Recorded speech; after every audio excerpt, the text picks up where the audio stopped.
भुवनानि सप्तरुणवान् सृष्टारजः संशयः संहर्ता तमसान्वितो गुणमतिम् मायामतीत्य स्थितः सत्यानन्दमनन्तबोधममलम् ब्रह्मादिसंज्ञास्पदम् नित्यं सत्त्वसमन्वयादधिगतम् पूर्णं शिवं धीमहि पूर्णं शिवं धीमहि पूर्णं शिवं धीमहि।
अरे तुम मानक नाच देखी आमे समस्ते बोर हो गलुनी समस्ते से एका भलिया नाचुच ए देखुन तुम जजेस माने भी खाली बाध्यरे एठी बसी नाच देखुचंती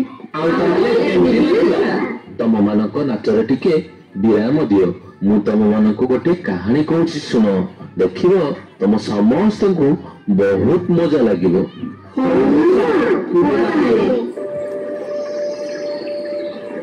नदीर ना महानदी पुराण वर्णित चित्रकला वर्तमान महानदी छत्तीसगढ़ सिंह पर्वत बाहरी दीर्घ 852 किलोमीटर पथ अतिक्रांत करी ओडिशार पारादीप ठारे बंगोपसागर लीन होइछि। ओडिशार जनजीवन संस्कृति और दैनंदिन जीवन चलणी पाई से पालटि जाइछि ओडिशार जीवन रेखा। से इतिहास प्रतिटी पृष्ठा ओडिशा सहित महानदीर संपर्क और ओडिया सहित तार अंतरंगतार कहानी शुणी चली केतेबेले मंद्र तो केतेबेले रुद्र स्वर।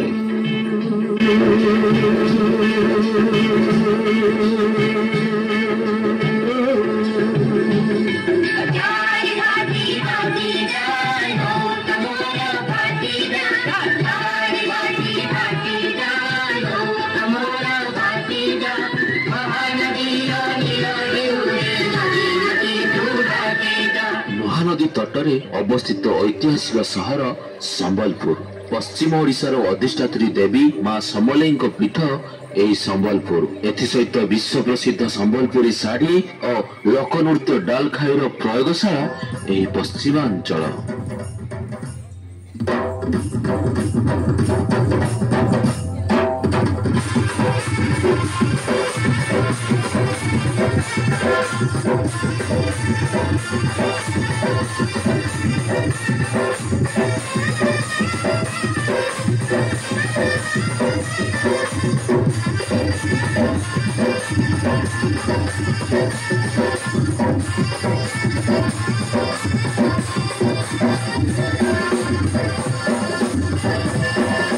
संबलपुर जिलू महानदी दक्षिण को मुहाई पापक्षय घाट ठारे तेल नदी सहित मिशिछि।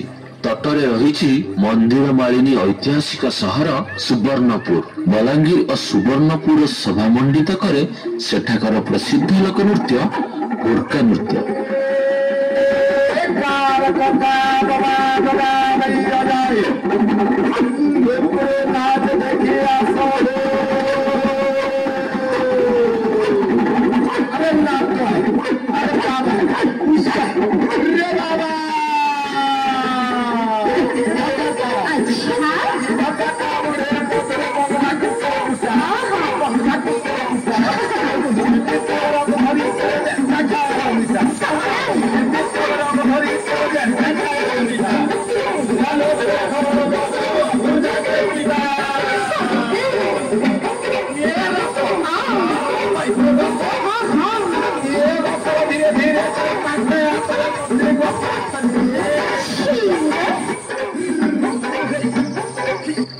ମନ୍ଦିର ଦକ୍ଷିଣରେ ବୌଦ୍ଧ ଧର୍ମର କୀର୍ତ୍ତିଗାନ କରୁଥିବା ଜିଲ୍ଲା ବୌଦ୍ଧ ଜିଲ୍ଲା। ସମନାଥକୁ ନେଇ ଚାରିଶମ୍ଭୁ ନାମରେ ବିଖ୍ୟାତ ଏହି ଶୈବ କ୍ଷେତ୍ର। ଶୈବ ଧର୍ମର ଏହି ପୀଠରେ ଶିବଙ୍କ ସହିତ ଶକ୍ତିକୁ ଆରାଧନା କରିବା ଆଧାରରେ ସୃଷ୍ଟି ହୁଏ ଦଣ୍ଡ ନୃତ୍ୟ ଏବଂ ବାଘ ନୃତ୍ୟ।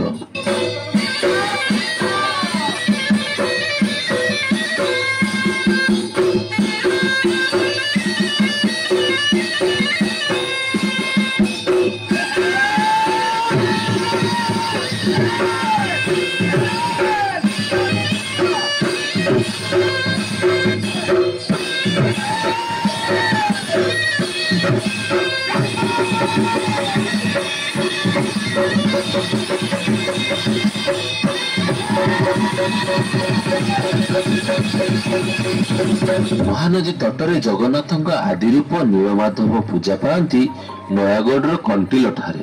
ଶବର ଶ୍ରୀକ୍ଷେତ୍ର ଭାବରେ ବେଶ ଜଣାଶୁଣା କୋରାପୁଟ ଢେମ୍ସାର ତାଳେ ତାଳେ କଣ୍ଟି ଉଠେ ସେଠାକାର ପୁରପଲ୍ଲୀ।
ନୟାଗଡ଼ ଜିଲ୍ଲାରୁ ମହାନଦୀ ବହି ଚାଲେ କଟକ ଜିଲ୍ଲାକୁ। ହଜାର ହଜାର ବର୍ଷର ଓଡ଼ିଆ ସଂସ୍କୃତିର ଗନ୍ତାଘର ଏହି କଟକ ସହର। ପୁରାଣ ବର୍ଣ୍ଣିତ ଚୈତିଗଢ ନୃତ୍ୟର ସହର, ଧବଳ ଟଗର କଟକ ନଗର।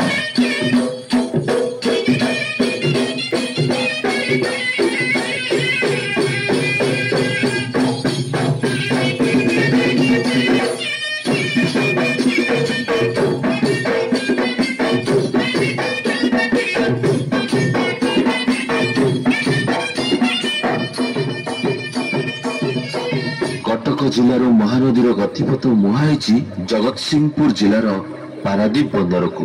ପାରାଦୀପ ଠାରେ ସମୁଦ୍ର ଗର୍ଭରେ ନିଜର ସତ୍ତାକୁ ସମର୍ପି ଦେଇଛି ଏହି ପୂର୍ଣ୍ଣଦୟା ମହାନଦୀ। ପରିଶେଷରେ ପୁରୀ ମହୋଦଧି କୂଳରେ ଥିବା ଶ୍ରୀମନ୍ଦିରରେ ବିରାଜିତ ଓଡ଼ିଆ ଜାତିର ଦେବତା ପ୍ରଭୁ ଶ୍ରୀ ଜଗନ୍ନାଥଙ୍କ ପାଦ ସ୍ପର୍ଶର ସୁଯୋଗ ପାଇ ଗୋଟିପୁଅ ନୃତ୍ୟରେ ନୃତ୍ୟ କରି ଚାଲିଛି ମହାନଦୀ, ଏହି ମହାନଦୀ।